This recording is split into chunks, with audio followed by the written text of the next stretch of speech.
Howdy folks, welcome back to World of Tanks with the Mighty Jingles. Patch 8.9 test server. Today we're looking at some of the lower tier German tank destroyers, starting with, although this isn't technically one of the new tank destroyers, it's the Marder II. And this is where you will be starting, grinding your way down the new German tank destroyer line. And as mentioned in my preview video for patch 8.9 test server, a lot of people were getting kind of anxious, and rightfully so, about having to play this atrocity in order to get to the good stuff like the Marder38t or the bus or the Nashorn. Yes, I'm pronouncing it, well, maybe not correctly, but not as incorrectly as I was previously pronouncing it. And this is where it all starts. Now, I absolutely adored the Marder II. If you have a look in my vehicles, it is still the vehicle I've played the most. 336 battles played in the Marder II. 67% win rate in that thing. Look at this. Where are my stats? I've survived 44% of the games I've played in it. Hit ratio is awful, 55.46%, but the accuracy of the gun was never its strong point. 1866 maximum XP per battle in a tier 3 machine. Maximum destroyed, 7. In 336 games, I've killed 548 tanks in the Marder II. It was just an amazingly good machine. Well, it was. Wargaming hit this thing with the nerf bat in every patch they rolled out, until by patch 7.5 this thing was just lying in a snotty heap on the floor begging for mercy. What they ended up doing to the Marder II was they just kept nerfing the gun. The accuracy would get worse and worse and worse. The aiming time would get worse and worse and worse. And they kept hitting it with hidden nerfs as well. And when I say hidden, I don't mean they weren't saying what the nerfs were. They were nerfing the stats, some of the stats of the guns that aren't displayed in the pop-up. Things like the amount that the gun would disperse after firing a shot. And it was so bad by patch 7.5 that the gun, between firing shots, it wouldn't fully aim again before the next shot was in the barrel. Not because it was firing quickly, because they kept nerfing the reload speed as well, but because the amount that the gun aiming circle dispersed after you fired a shot was longer than the actual aiming time of the bloody gun. And so once you started rapid firing with this thing, it was never fully aimed. They basically gave it howitzer stats, but without the howitzer damage. It was just, it was terrible. And bear in mind, I was playing this thing with 100% crew, gun rammer, you know, all that good stuff. I can't even begin to imagine how the horror it must have been like trying to drive this thing. If you just unlocked it, it was your highest tier vehicle, and you're playing with a 50% crew on a standard account. Oh, it must have just been horrible. Well, patch 8.9, the Marder, has been rebalanced. Now, deeply suspicious, as always, of any rebalancing that Wargaming does to my beloved Marder II. I thought, let's investigate. So, yeah, a rebalanced Marder II. What that actually involves is, what they've done is, and this is quite tricky actually, because, well, they've gotten rid of some of the gun upgrades and left you with only one upgrade over the stock gun. But what they've done is they've swapped the stock gun, which used to be the top gun, the 76mm captured Russian anti-tank gun. That's currently the top gun on the Marder II. That's now the stock weapon. And this 75mm L46 gun is the second best gun on the Marder at the moment. They've now made that the top gun. So it's pretty pointless comparing the stats of this gun with the current stats of that gun, and comparing the stats of this gun with the current stats of that gun, because they're no longer in the same position. So yeah, you would expect this 76mm gun to have been nerfed, because it's no longer the best gun on the machine. Now it's the stock weapon. You would expect this 75mm gun to have been buffed, because it's now the top gun on the machine. So instead, what we're going to have to actually do is compare the stats of this 75mm gun on the test server with that 76mm gun on the live server, because that's the existing top gun on the machine, and now this is the top gun on the machine. So what we've actually got here is this 75mm gun over the current 76mm gun has a better rate of fire. It's 12.5 rounds per minute over 12 rounds per minute, but you're hardly going to notice that difference. But it is a buff. Unfortunately, the penetration has dropped pretty substantially. It's down to 108mm from 118mm. The damage has also dropped from 125 average damage down to 110. The accuracy is slightly better, although it's still pretty bad, 0.4, and the aiming time is slightly better, even though it's not very good in the first place. It's better now, it's 2.5. So this gun is now the best gun on the Marder II, and well, it's still not very good. Overall, it's pretty much the same as it was, although the buff to the aiming time is... It does address one of the major faults that the 76mm gun currently has on the Marder II, and it is just a horrific aiming time. Now, it's kind of given with one hand and taken away with the other, but what you end up with is a gun that is still, by far, the worst gun on any of the Tier 3 tank destroyers. Considering that this unquestionably used to be the best Tier 3 tank destroyer gun in the game. Although you could argue that the 105mm howitzer on the T82 was the best, but they're, different kind of guns. But what they ended up doing was basically giving the Marder II's guns howitzer stats without howitzer damage, and that's why it sucked. And if you go to the tech tree and you compare all of the other Tier 3 tank destroyers and have a look at the guns that they have, let's have a look at this 57mm ZIS-2 on the Su-76. It's better rate of fire, better penetration, lower damage, better accuracy, better aiming time. It's better 4 out of 5 stats. And you're going to see this across the board if you check any of the other Tier 3 tank destroyers. The only advantage the Marder II has is slightly better damage. Across the board, all the rest of the stats are worse. What makes it a joke is even if you look at the howitzers on the T82, for example, even the stock howitzer on the T82 is a better gun. it's a better rate of fire. It's better damage. The aiming time, 1.7 second aiming time on a howitzer. It's the same caliber and it's a howitzer. It's got nearly half the bloody aiming time. It's just a joke. So the Marder II is still bloody awful. It's no better and not really any worse than it was in patch 8.8. 8.9 hasn't really changed anything. They've just swapped the guns around, messed the stats around a bit, and better off than you were before. But at least worse off than you were before. And to a lot of people, the buff to the aiming time might be enough to salvage this thing from complete obscurity, but not for me. But it's not all doom and gloom, because if you go to the research tree, you will see that at least you only need 3,800 experience to get to the Marder38t at Tier 4, and that's an entirely different kettle of fish. So I'm not going to waste your time with any Marder 2 gameplay footage. The games that I've had in this thing have just been brutal. It's just as bad as it ever was, and the matchmaking that you get on the test server, well, I'll just show you one of the loading screens and you can draw your own conclusions. In this game in particular, 12 of my team were dead before I even saw my first enemy tank, and I still got more XP than anybody else on the team. So yeah, enough of the Marder 2. 3,800 experience. After getting this thing, you get this thing, the Marder38t, also known as the Marder III. Based on the chassis of the Panzer38t, hence the name. Czechoslovakian design.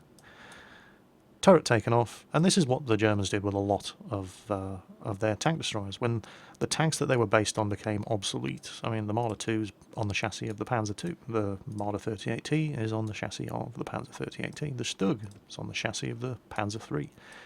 When the tanks that they were based on became obsolete, they just took the turrets off, turned them into tank destroyers, and carried on fighting out to the end of the war.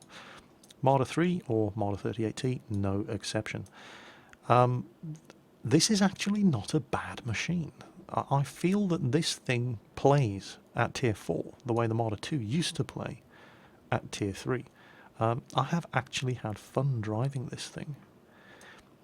As far as the stats go, it's a Tier 4 tank destroyer, 270 hit points. Yeah, you're not going to survive for very long if you start getting shot at. It has a very, very weedy engine. It only weighs 11 tons, but it's only got a 180 horsepower engine. Top speed of 400, I wish. If only. Top speed of 47 kilometers per hour, but it will kind of struggle to reach that sort of speed. although you will exceed that speed going downhill.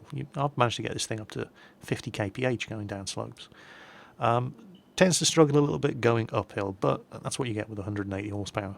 Traverse speed's very, very, very good, 42 degrees. Speaking of traverse, the gun traverse is actually very good as well. It's not quite up to the same standards of the S35CA when you're poking the gun of that thing around a corner, but the gun arc on this thing is, it's not quite 45 degrees, but you can turn that gun, park this thing up on a corner, stay relatively in cover, and be able to spray fire at targets around the corner really quite well. Gun depression, not bad. It's not great, but it's not bad. Armour, the armour, it's a low tier tank destroyer. The armour has never been anything to shout about. 50 at the front, 15 at the sides and rear. Good view range, 360 metres. Don't forget, it's only tier 4. 360 metres isn't bad at all. And an average 550 metre signal range. But it's a tank destroyer. It's all about the gun. And this thing has a choice of 3 over the Marder's choice of 2. And the first 2 are the same guns that you get on the Marder.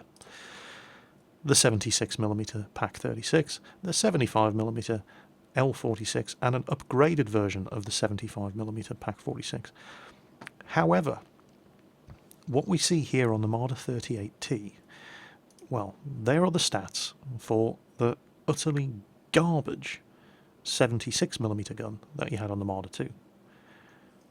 The rate of fire has gone from 12.5 rounds per minute up to 16.67 rounds per minute. The penetration is, and the damage is exactly the same because it's the same gun, but the accuracy is better, and the aiming time has dropped down to 1.9 seconds. That's phenomenally good. You get the same deal with the 75mm gun, which is the top gun on the Marder II. The rate of fire has gone up to 17.65 rounds per minute. Damage and penetration exactly the same because it is the same gun, but the accuracy is down to 0.38, which is really, well, it's still pretty bad, but it's not terrible. And the aiming time, 1.7 seconds. Holy cow, that is amazing. Then, of course, you come to the new top gun on the Marder38t, and this gun is only available on the Marder38t, and it's a modified version of the previous 75mm. So you're going to see exactly the same damage and penetration because, at the end of the day, it's the same gun. 108 penetration, 110 average damage, but the rate of fire climbs even higher to 18.75 rounds per minute. The accuracy gets even better, 0.35, and the aiming time is just ridiculously good, 1.5 seconds. This thing, that gun, well, any of those guns, even the stock gun, and you'll never have to use the stock gun because you'll already have researched that gun on the Marder II, and that gun is a really, really good gun on the on the Marder38t. And the top gun is just more of the same, but better. It's actually got a very, very, very good gun selection, and I feel that this thing plays at tier 4, just like the Marder I used to remember at tier 3 before it got nerfed into uselessness. It's a very, very capable little tank destroyer. Now, quickly just to mention crew skills and equipment, it's a low-tier tank destroyer. It's a small, sneaky, stealthy machine. Stack camo on all of your crew, and you're probably going to want to keep camo on all of your crew as your first crew skill, at least until the commander reaches 100% camo, and then swap that over for 6th Sense, but keep camo on the rest. After that, whatever you like, but make sure you get camo as your first crew skill. Because this thing only has 278 points, it has absolutely no armour. Not being seen is its biggest defence. As far as equipment goes, a lot of these low-tier vehicles, people don't run with any equipment whatsoever because, they cost more than the tank. However, if you've got the cash to spare, get a medium caliber tank gun rammer. If you don't have the cash to spare, still put a camo net on it. A camo net's only 100,000 credits. Well, I say only, it still costs more than the tank. Or does it? How much does the tank cost? Let's have a quick look. No, it's less. It's 125,000 credits to buy this thing. Okay. But yeah, a camo net is invaluable, so you're going to want to put a camo net on. If you've got the cash to spare, gun rammer, binoculars, and camo net. You certainly don't need a gun lane drive, not with a 1.5 second aiming time. So yeah, that covers the basics. Let's have a quick game in this thing so you can actually see what it's like. This is actually the second game that I played in the Marder38t, or the Marder 3. You know, I'm going to call it the Marder 3 from now on. And the first game that I played was a win, and it was this kind of matchmaking, except it was tier 4 maximum game, and I didn't get to fire a single damn shot the entire game, because I tried to play it, you know, foolishly on the test server with lots of Russian players. I tried to play it like a tank destroyer, like a small sneaky tank destroyer. I tried to stay back and fire from ambush, and everything just died before I could even get a shot off, because everybody else was just not giving a shit and charging forward. So I learnt my lesson. This is the second game that I played, and it's, you know, test server matchmaking rules. It's a tier 5 game. Bear in mind that as a tier 4 tank destroyer, you can and will meet tier 6 machines in this thing. But nobody's really playing down at this sort of low level, and you're going to see a lot of these Chindukai, the new Japanese tier 5 premium light tank. You're going to see a lot of those in these sort of games. And so I learnt my lesson in the first game, and I thought, I'm not hanging back. And it's kind of artificial in that this is not really the way you would play this thing, but when everybody is just charging forward the way they do on the test server, you have to do that as well, or you just don't get to shoot at anything. So, well, you can see the speed of the thing. Certainly this thing is relatively quick. As you can see, it struggles a little going up slopes. 180 horsepower engine, even only weighing 11 tons. And look at the gun traverse. Check that out. That's really, really good. Again, not quite as good as something like the Bathtub of Doom, the French S35CA. I'll be taking out their BDR. Must have been some long-range fire there from the buses, tier 5 German tank destroyers up there on the ridgeline. And we've got somebody down. Well, we've got 2 people into the cap circle now, and I'm just sitting here ready to give Overwatch, covering fire to those guys in the cap. Oh, hello. Panzer IV down there. I'll start putting this gun to work. Enemy armor is damaged. Penetration. It's not bad, you know. Look at that aiming time.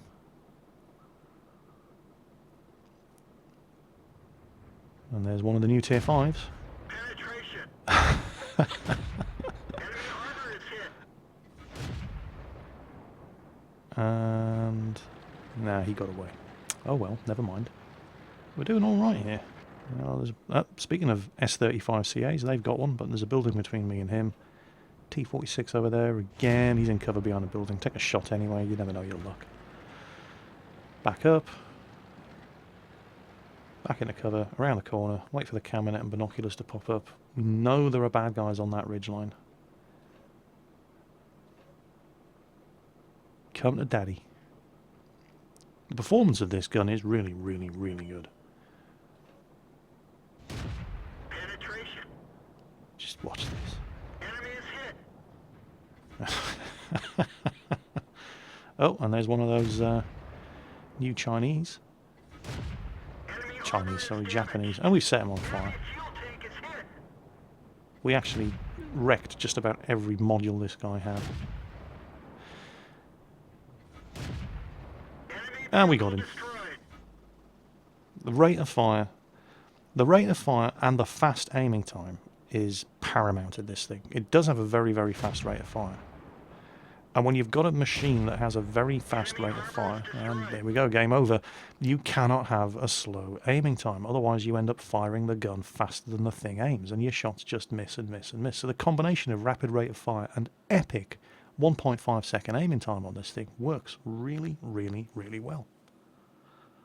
So, yeah, the Marder's still awful, but it's not all bad news, because the Marder 3, or the Marder38t, is fantastic. I'm really, really happy with the performance of this little thing. And I can see myself getting one of these and keeping it and having a lot of fun in tier 4, 5 and 6 games on the live server. I think it's a worthy successor to the Marder 2. It's everything the Marder 2 used to be, except now it's at tier 4. So, you know, look at it that way. If you have a hankering for the glory days of how good the Marder used to be, don't worry about the Marder 2 itself. Get yourself one of these things, the Marder38t. It's a really, really good machine. I've had a lot of fun playing it. I'm sure you will too. As always, folks, take care on that battlefield. Whatever you're playing, have fun playing it, and I'll catch you next time.